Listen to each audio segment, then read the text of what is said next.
So guys, an air raid just started, which is actually going to be the perfect introduction to this next video.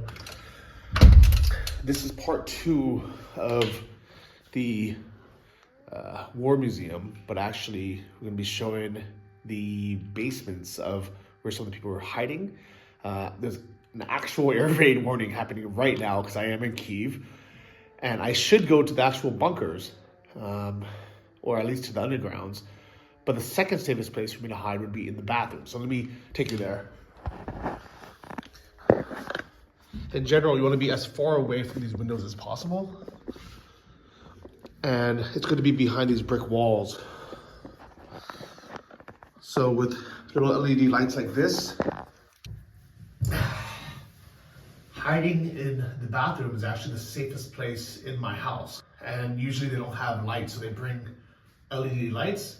The reason why they don't bring candles is because it gets rid of the oxygen, which gives you headaches and things go wrong. So while we start this air raid, let me show you the basements of the War Museum. So we are now entering the final part of the exhibition, which is a very detailed and full reconstruction of the civilians' shelters from Hostomel. In these shelters, people lived 37 days, and it was the idea of our curator Yuri Savchuk to reconstruct these places in the smallest details using the authentic artifacts. So we'll go inside and we'll feel this atmosphere right now.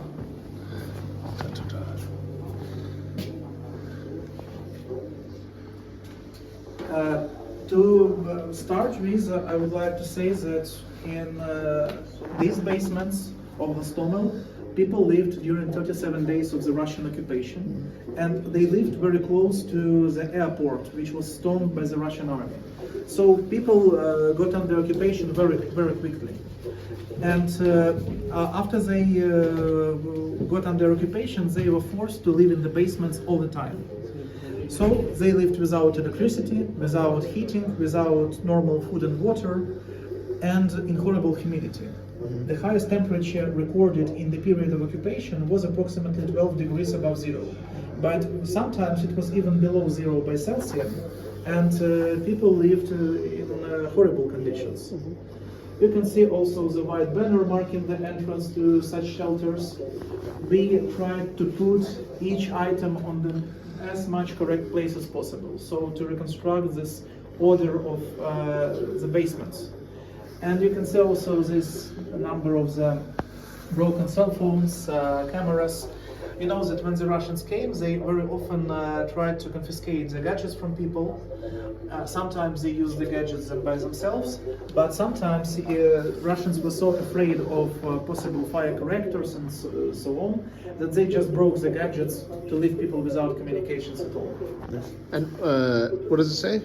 Ukrytya in Ukrainian it means shelter. Okay, ukrytya. Also in the screen you can see some videos from people in Hostomel, but if you would like I will send it to you later on Telegram.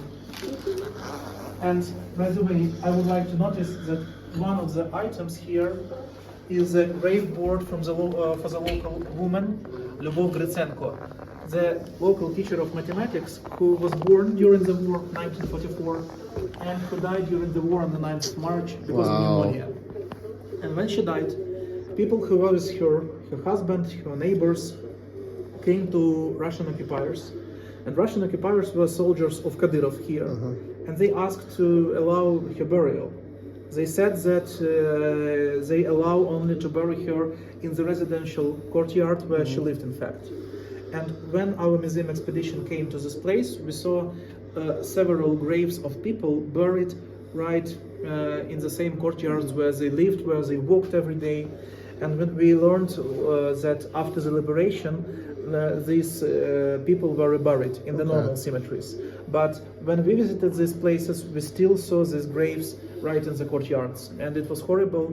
We know that in many settlements where Russians occupied the areas, there are such graves in the yards, near the houses, near the residential buildings, and it's also a reflection of this so-called Russian world, what they can bring.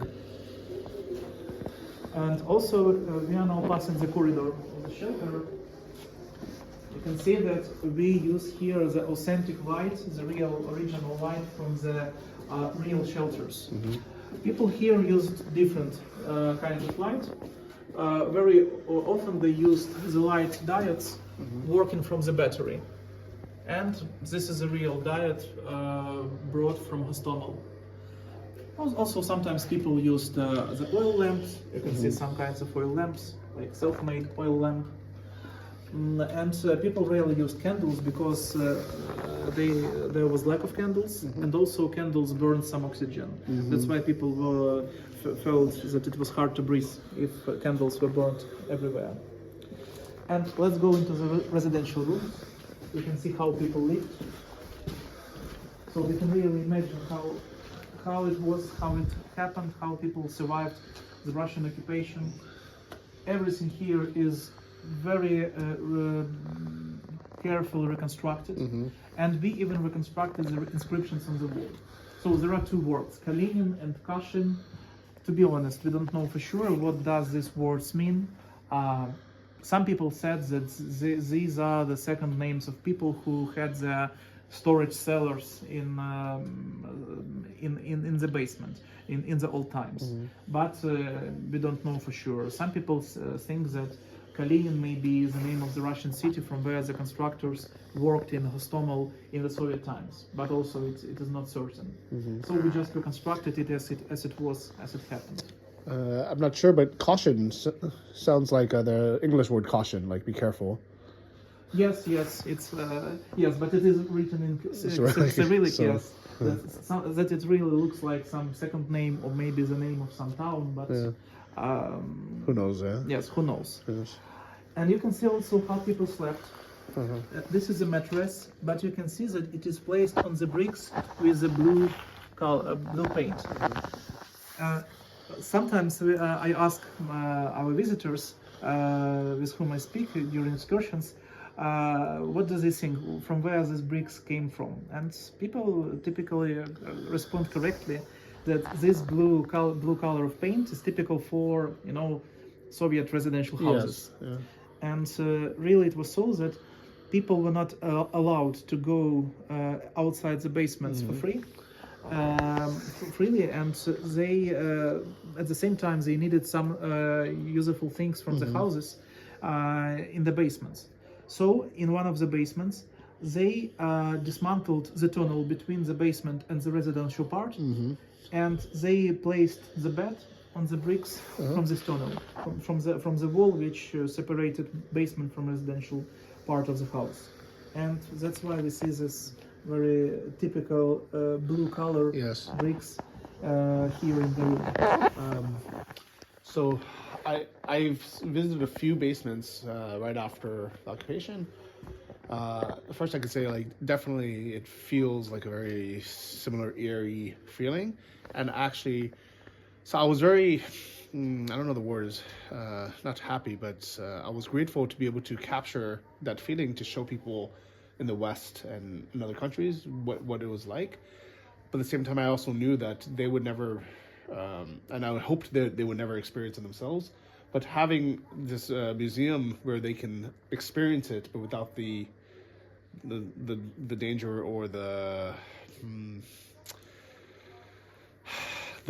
bullshit of actually living in this situation, I'm very happy. But I would definitely say that compared to the ones I've seen, this one is nicer than actually some of the ones I've seen, or maybe just also they're just they have more items in this one to demonstrate. Yes, and also what I can add that in this part the idea was to use even the original food. Yes. So even the remains of food were really brought from Hostomel, and it was the idea that everything must be original. And let me show you just one special artifact.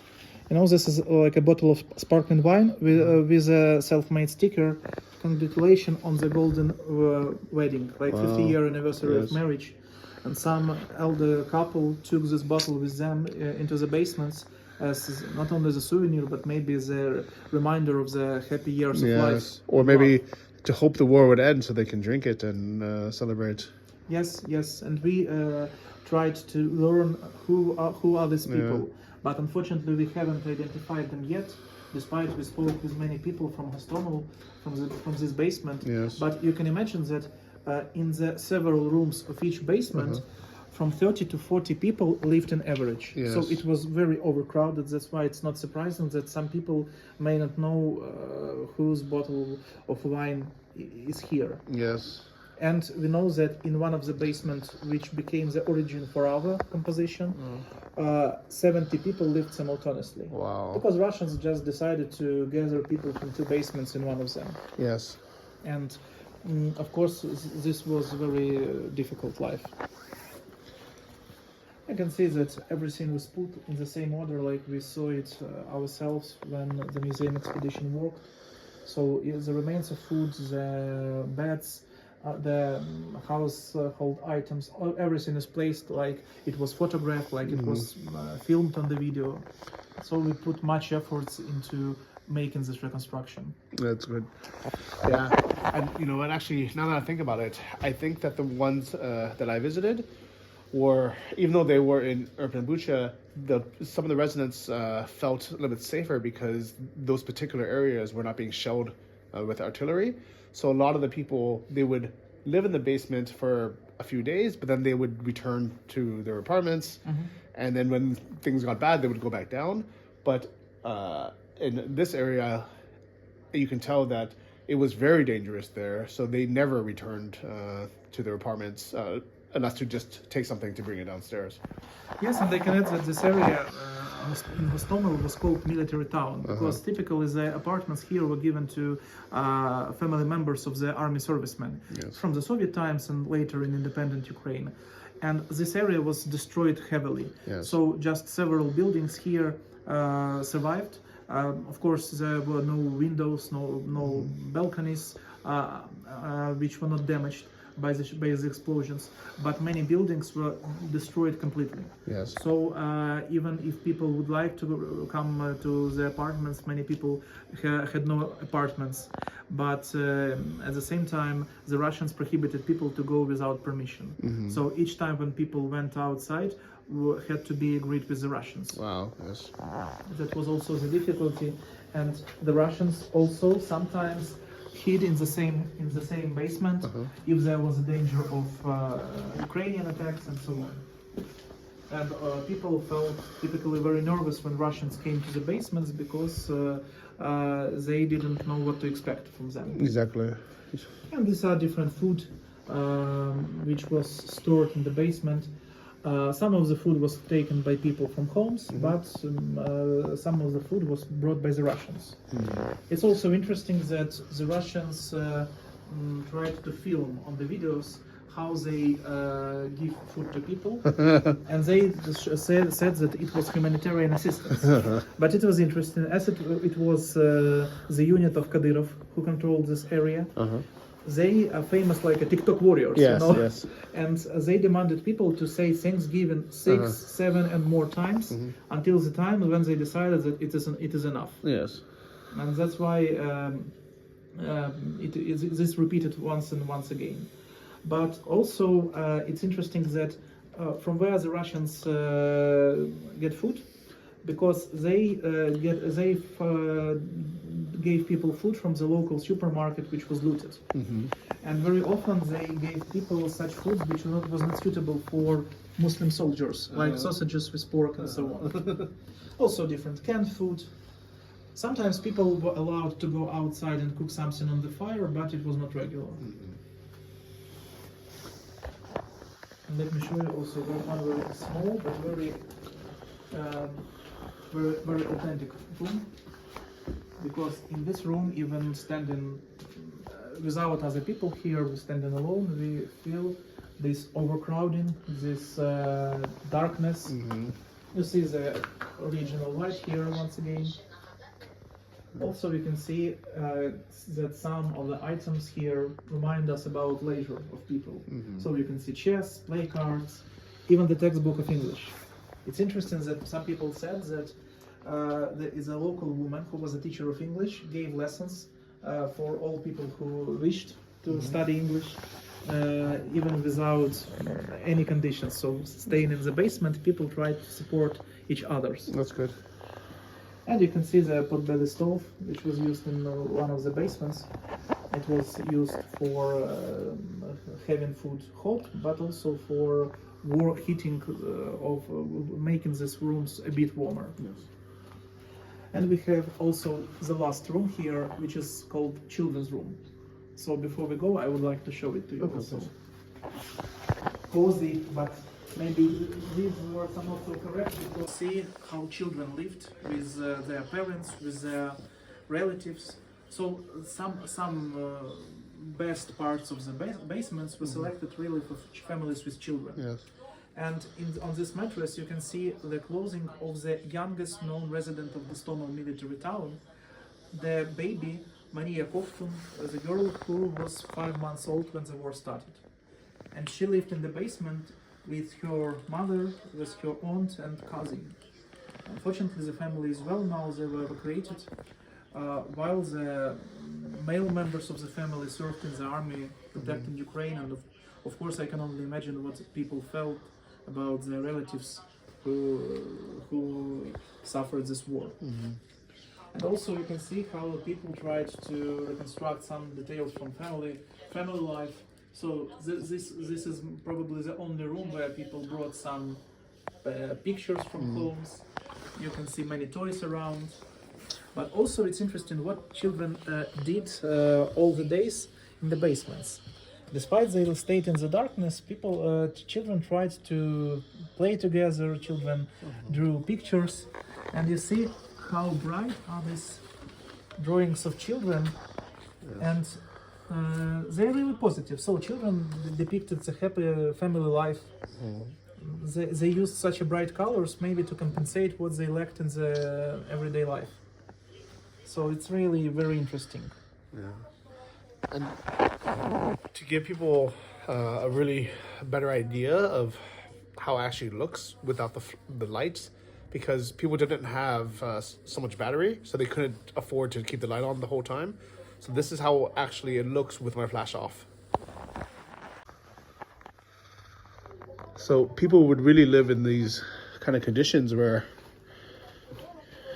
it would really be like, I mean, I guess you could adjust to it a little bit, but it wasn't pleasant, and it was very humid, very wet. The floors were muddy, or were made from dirt.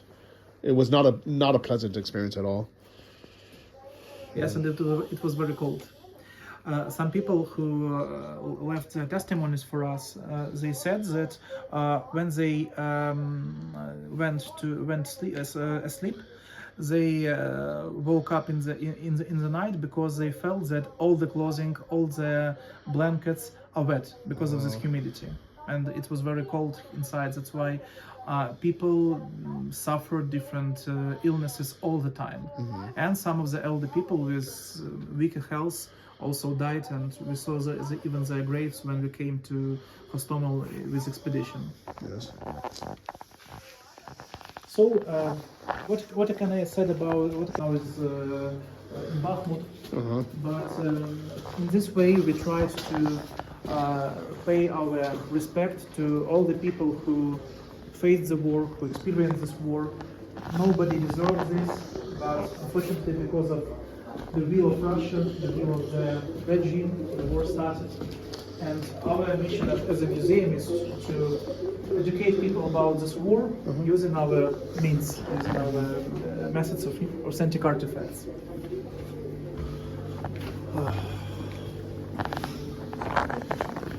Warning, here are Civilians.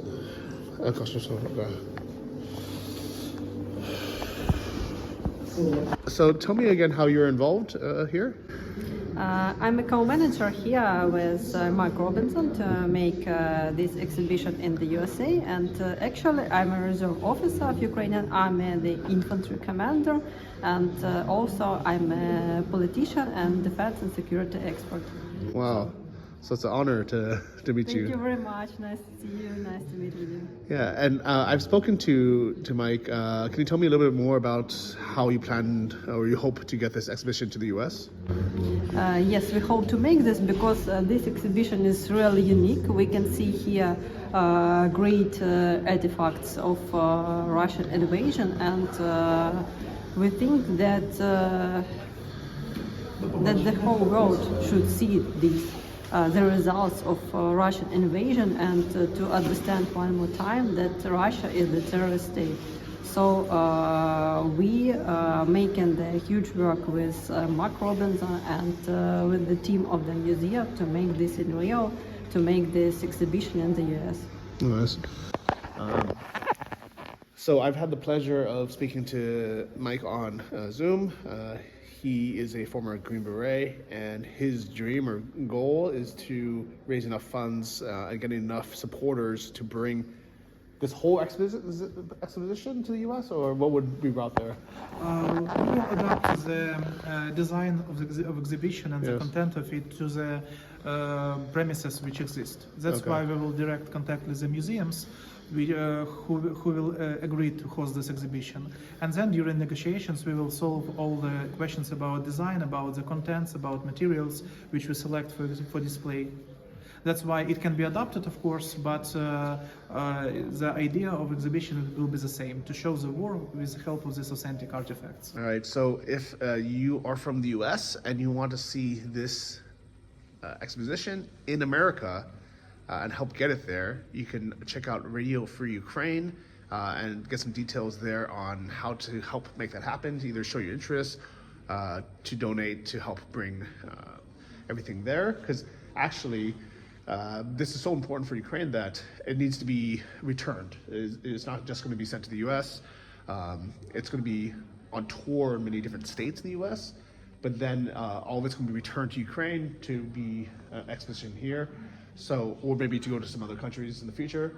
So if you guys want to be part of that, if you want to just tell them what states or museums it should be in, or if you want to help raise funds for it, I'll have all the links below.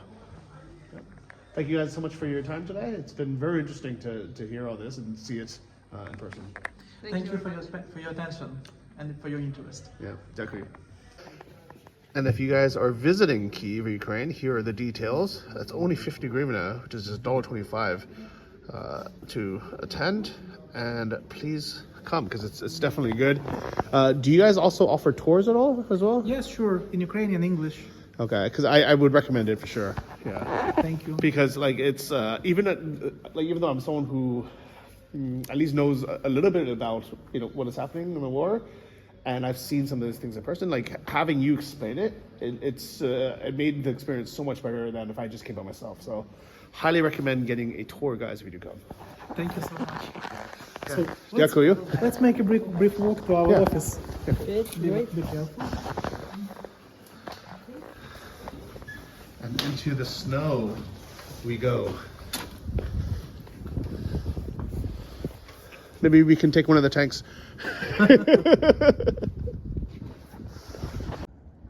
It's like -7 today, so there's snow, but the sun is just starting to come out, so it's really, really beautiful with the Motherland Monument and the Ukrainian flag perfectly waving in the air. It could not have been a better day, guys.